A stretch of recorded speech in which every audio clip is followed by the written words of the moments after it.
Welcome to Had a Magical Day, the podcast about Disney parks that's like taking a vacation in the middle of your day.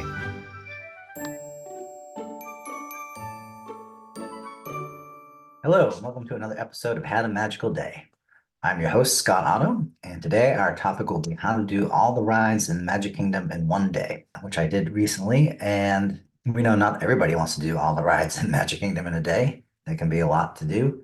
So we're going to focus on how you get the most out of your day at the Magic Kingdom. Because I didn't actually start out intending to ride all the rides, but it just kind of happened as the day went on. So we just want to share some tips on how you can get the most rides in. If you just want to focus on your favorite rides, you want to get them all in one day because you only have one day in the park, then we have a lot of good tips for you for doing that. There's a lot of different tips. So tip number one is go when the park is less crowded. That sounds easy enough. I got a little bit lucky because I was going in summer, which is not the best time to go to avoid crowds, but it wasn't very crowded this summer. Attendance was down because prices were up. I think that was a big driver for that, but profit was up for them as well because the prices were up enough that they made profit even with less people. Hopefully that's not where they're going to go in the future with their pricing. There's a lot of ways they can kind of make a good experience in the park because right now, you have a lot of crowds and the rides breaking down. Not a great experience. So one way to do that, to control the amount of people in the park, is the reservation system, which they had in the pandemic and they're starting to phase out. Another way is simply raise prices so less people can afford to go to the parks. Wouldn't like to see that be the way that they go. Like the park to be as affordable as possible for most people, although it's very expensive right now. But the higher the prices go, the more expensive it gets and less people can afford to go. So hopefully they don't go in that direction. But anyways, it was a little less crowded than it would normally be in the summer, this past summer.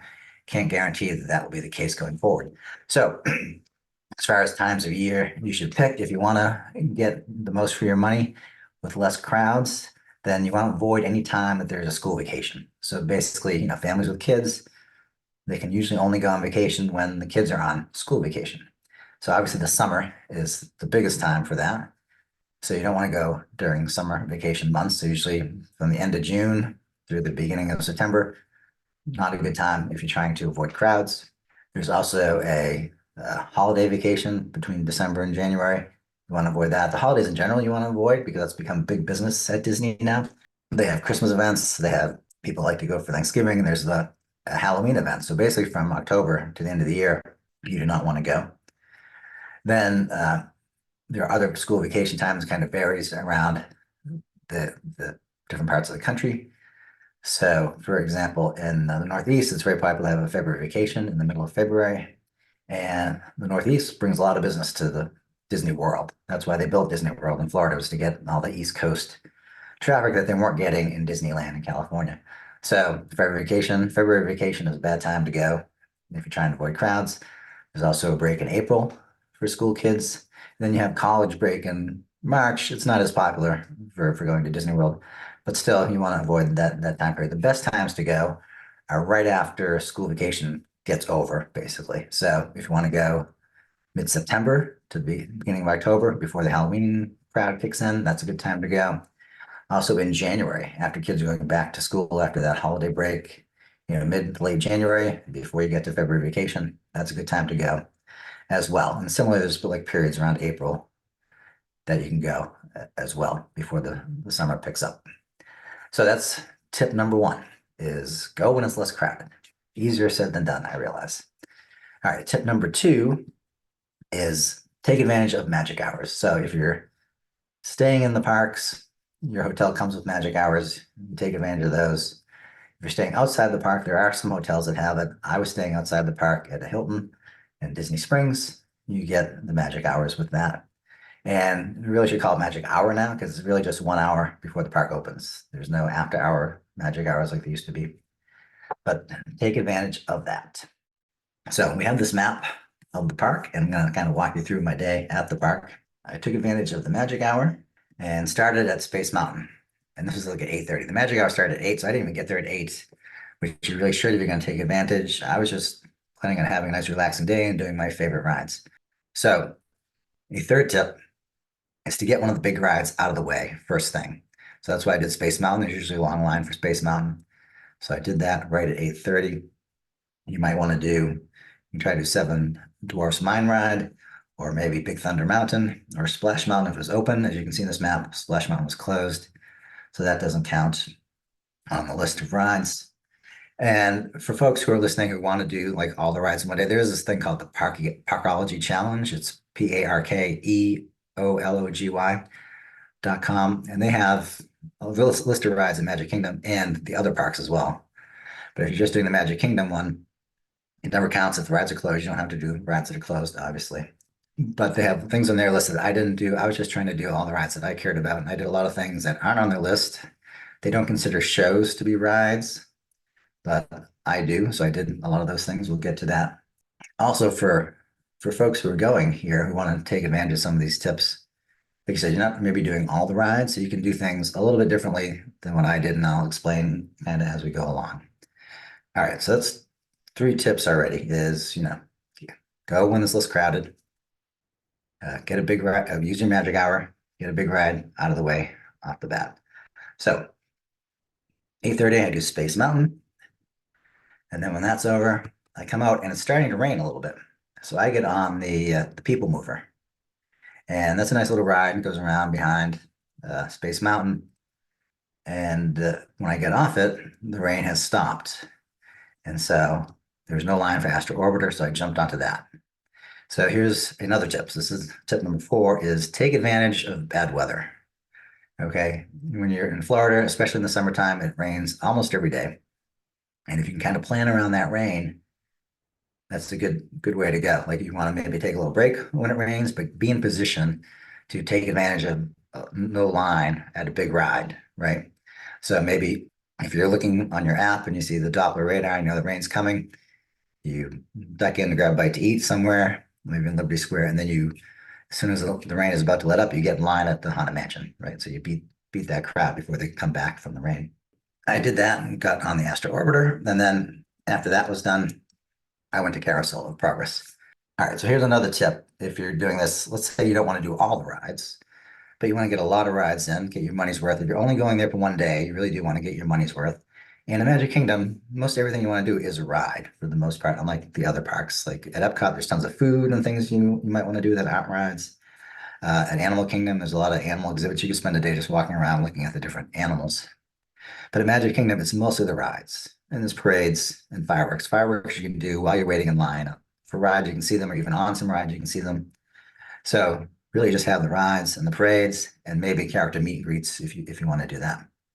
But so if you're not trying to do all the rides in a day, but you have a group of people and maybe some of them aren't very mobile, then what you want to do is what you see here, if you're watching the video, is, I'm doing a lot of rides in Tomorrowland. I started in Tomorrowland, I hit the rides I want to get on, and then I go somewhere else. So do as many rides as you can in one area if you with a group and you're not that mobile and you don't want to walk around a lot, and then move to the next land. You don't do all the rides. You just do the ones that you're really focused on, and then go to the next land. So after I do Carousel of Progress, I go all the way across down to Pirates of the Caribbean. So I do the Pirates of the Caribbean, and then right after that, I do the Enchanted Tiki Room. And by that point, it's 11:30, which is when I have my lunch reservation at Skipper's Canteen. So as I mentioned earlier, like Epcot has a lot of great food. There's not a lot of great food in the Magic Kingdom. The only 2 places that I really think are good are Skipper's Canteen, which is really good, and Be Our Guest, which is a nice experience and pretty good food. So if you're a family and you're doing Magic Kingdom and you want to do the most stuff you can do in a day and have a nice day and maybe not do all the rides, but maybe you're just going to focus on Fantasyland because you have kids and you want to do those rides, my tips for you would be get there early, take advantage of Magic Hour, do the 7 Dwarfs Mine Ride, get that out of the way, make a Lightning Lane reservation for Peter Pan, which is another big line. And 6 months ahead of your trip, you make a lunch reservation for Be Our Guest.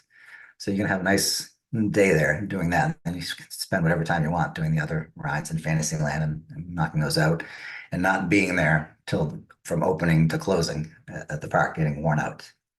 All right, so here we're at 11:30. I'm having lunch. It goes to like 12:20. I just had a relaxed lunch. I wasn't planning on doing all the rides at this point, but I was just having fun and doing the things that I wanted to do, like Space Mountain, Carousel of Progress, and Pirates of the Caribbean. So after lunch at 12:20, I walk across and do the Swiss Family Robinson Treehouse. and then the magic carpet rides, Aladdin's magic carpet rides. And that only took like 25 minutes. So it's 12:45. I'm making good time. And now I go over to the Jungle Cruise. So I'm using the Lightning Lane for the Jungle Cruise. So that is another tip for you guys is to take advantage of Genie Plus and the Lightning Lane if you're trying to get your maximum fun at Magic Kingdom. If you're going to do one day, if you're on a long vacation, you're hopping back and forth. You're going to have a couple days in Magic Kingdom or a couple parts of a couple days in Magic Kingdom. I wouldn't spend money on the Genie Plus. You don't really need it, especially if it's not that crowded in the park. But if you have one day and only one day and you want to get as much as you can, then spend the extra money, get the Genie Plus, use the Lightning Lane. So I used it for the Jungle Cruise here. That saved me a lot of time. Got there at 12:45. I was done at 1:05. It's almost unheard of on most days at the Magic Kingdom. From there, I trekked all the way over to Big Thunder Mountain Railroad. And again, there is a fairly long wait time, but not that bad compared to usual. So this is the other tip. If you're trying to do all the rides, especially, but even if you're just trying to maximize your fun, is keep looking at that app, right? The Disney app has all the wait times. Keep checking it. If you see a drop in a time for a certain ride, then just change your plans and go do that ride, get it out of the way. So that's kind of what I was doing here. It's anything less than an hour for kind of these bigger rides. I'm going to hop on that and try to get that out of the way. So I did the Big Thunder Mountain Railroad. That was at 1:05. I was done at 2 o'clock and started to go to Tom Sawyer Island. So this is one of those things that's not on the Parkeology challenge, but it's something I have great affinity for from my childhood. So I did the Tom Sawyer Island. And then after that, I did the Country Bear Jamboree. Another thing not on the official challenge, but that I always enjoy. So I did that. Then I even did this one because I haven't done it in a while. And I really wanted to do it. And it's fun and it's easy and it only takes a few minutes. But it's the Frontierland Shooting Arcade. And that was fun. I did that. And now it's 2:45. So I've already had a very good day at the park. I've kind of done most of Tomorrowland and almost all of the Frontierland. And now I'm, working my way into Liberty Square. So the next thing I do is the Hall of Presidents. And again, that's another thing I don't think counts as one of the official Parkology challenges. Anything that's a show and not a ride, they don't count. But it's a ride as far as I'm concerned, and I always enjoy it. So I did that. And now it's 3:15. Now it starts to get a little hairy. I'm not quite running around at this point. I'm still relaxed and enjoying my day. But I'm kind of bouncing back and forth based on the available wait times. So the teacups didn't have a wait time, so I zipped over there, which is a bit of a walk from where I was. So that was at 3:15. I did the Mad Tea Party. Then not too far away is Dumbo the Flying Elephant that I did. Then I did the Prince Charming Regal Carousel, which I had actually never done before in my life. So that was a first for me, and that was fun. And then I did Mickey's PhilharMagic, which is another thing I think I maybe did it once before, but it's been so long I didn't remember. So it was nice to do these rides that I hadn't done before and enjoy them. And that brought me up to 4:15. And I had a lightning lane for Haunted Mansion. So I did Haunted Mansion. And that was 4:30. So I've made really good time up to this point. And you can see I've covered a lot of ground. And I'm still kind of casual at this point. I didn't want to take a time for full dinner. I had a very nice lunch. I was pretty full already. So I had just Coke and popcorn for dinner and then waited for the steamboat to come. I would advise, maybe bringing some food with you if you're going to try to do all the rides in a day or whatever. Bring a protein bar or some water. Definitely stay hydrated. That's a big tip. Another tip that I haven't covered that applies no matter when you go, just like staying hydrated, is wearing comfortable shoes. And don't make the mistake I made once where I bought new sneakers for the trip because my old sneakers, I didn't trust them, so I bought new sneakers.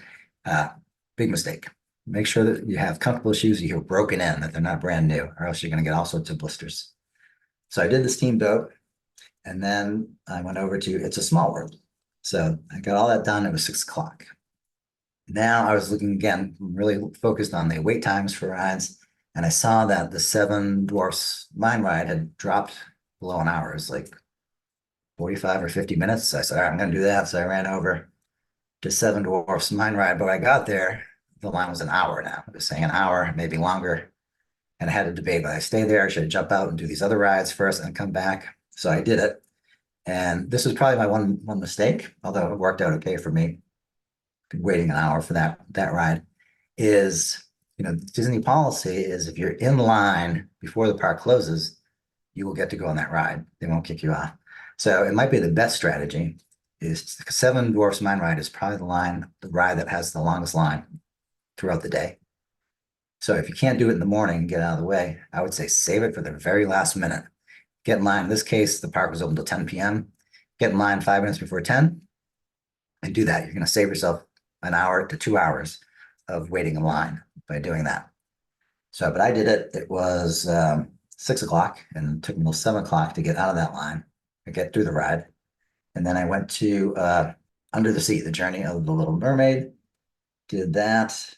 And then I also did the Barnstormer. And so that brought me up to 8 o'clock. So now I only have 2 hours left. Time is limited. So now I start running around. So my next choice was Tron. And I ran over to the Tron ride, got in. That was also a long wait. It was about an hour for that. It was, from 8:15 to 9:15. So I get out there, I have 45 minutes left. I still have several rides to hit. I don't know if I'm going to make it. So I start running. But you can see already, I've gone through a ton of rides here and a very casual day. It's been 12 hours. I've done almost all the rides in the park and I haven't had to run around very much at all. But now I'm going to start running around and you can see this path that I took from Tron to Winnie the Pooh. That was a lot of running, but there was no line. It took 15 minutes to do the Winnie the Pooh ride. So now it's 9:30. I jump over, there's no line for Peter Pan. This hardly ever happens. There's always a line for Peter Pan. So 9:30, 9:37, I do Peter Pan. Now I got to run all the way back across Fantasyland to get to the Tomorrowland Speedway. I do that from 9:40 to 9:50. And I get out of there, I run over to Buzz Lightyear's Space Ranger Spin, and I get out there at 9:58. So 2 minutes to spare, and I have finished. I have done all the rides that I wanted to do. The only things I didn't do that are on the Parkology Challenge are the railroad and the cars on Main Street. And I easily could have done the railroad at the beginning of the day when I got there. I had to got there a few minutes earlier or whatever. And the Main Street cars, I think that's an interesting one that they even have that on their list because I don't even see them half the time that I'm there. I haven't seen people riding one of those cars in like 3 or 4 years, but they still exist and they're still out there. So if you want to do the official challenge, you have to do that. So that was my day. I did 29 rides, or things I call rides, in 13 and a half hours. So that's pretty good value for Magic Kingdom money. Obviously, you don't have to do that many, but you can see using some of the tips that I gave you that you can do a lot of the rides that you want to do and have a good day and not run around like crazy. So just a quick recap of the rides I did starting at 8:30. We did Space Mountain, Tomorrowland Transit Authority People Mover, Astro Orbiter, then 9:30 to 10, Carousel Progress, 10 to 11:30, Pirates of the Caribbean, and Walt Disney's Enchanted Tiki Room, followed by a nice leisurely lunch at Skipper's Canteen. And I did Swiss Family Treehouse, Magic Carpets at Aladdin, Jungle Cruise using the Lightning Lane, and Big Thunder Mountain Railroad, Tom Sawyer Island, Country Bear Jamboree, Frontier Shooting Arcade, and the Hall of Presidents. And it was only 3:15 at that point. Then I did the Mad Tea Party, Double the Flying Elephant, Prince Charming Regal Carousel, Mickey's Fill Our Magic, Haunted Mansion. Then I did the Riverboat Ride, It's a Small World, Seven Dwarfs Mine Ride, Under the Sea, Journey of the Little Mermaid, the Barnstormer, Tron, The Many Adventures of Winnie the Pooh, Peter Pan's Flight, Tomorrowland Speedway, Buzz Lightyear Space Ranger Spin. And I'm almost tired from just saying all those rides, never mind going on them. But the truth be told, I wasn't very tired at the end of the night. In fact, I have been a lot more tired at average days at Disney World than this day that I did all the rides. This was the end of June in 2023. It was like June 24th or something like that, that I did this. So, and I think part of that too was A, I wasn't running around, but B, also wasn't like extremely hot. Like the heat can really take a lot out of you. So that's the other reason not to go in the summertime to try to do this because the heat is a killer. So again, the other tip I had, stay hydrated, wear comfortable shoes. That applies almost anytime you go to Disney World, but particularly in the summer. In the summer, don't try this in the summer. And like especially July and August, just take it easy and do what you can, take lots of breaks. Okay, so that was my day of doing all the rides in one day. And just again, to kind of go over the tips for maximizing your ride fun, here they are on this list if you're watching the video, but I will go over them for everybody on the podcast. So 1, go when the park is less crowded. 2, take advantage of the magic hours. 3, get one of the big rides out of the way first thing in the morning, whether it's Space Mountain, Seven Dwarfs Mine Ride, or Thunder Mountain, or Peter Pan. Do that. Take advantage of the bad weather for shorter lines because when the weather lets up, when that rain lets up, they're going to be some rides with very short lines or no lines at all, and you need to be ready to pounce on that. Use Genie Plus in the lightning lanes. If you're only going to be there for one day, spend the extra money to get the most out of it. 6, monitor the ride times and be ready to move. If you look and suddenly there's like any of these rides that tend to be an hour or so, and all of a sudden it's half an hour, you need to go jump on that ride, even if it means doing more walking back and forth. The corollary to this is that if you're in a big group or you have less mobile people and you don't want to be running around like that, then just focus on doing your favorite rides in one land before moving on to the next land. 7, save the Seven Dwarfs Mine Ride for last. I think this is probably the optimal strategy if you're trying to do all the rides in one day. Obviously, if you're not doing it all in one day and you're just trying to have a nice day, then maybe you don't want to be up with the kids till 10 at night or whatever the closing time is on the day that you're there. So don't do this. But if you're trying to do all the rides in one day, I think this is the best strategy. Save the Seven Dwarf Mine Ride until 5 minutes before closing. Get in line and do that. And 8, this is a tip for anytime you go, wear comfortable shoes, stay hydrated, maybe bring some power bars or some kind of food to snack on as well to save you time from waiting in line for food.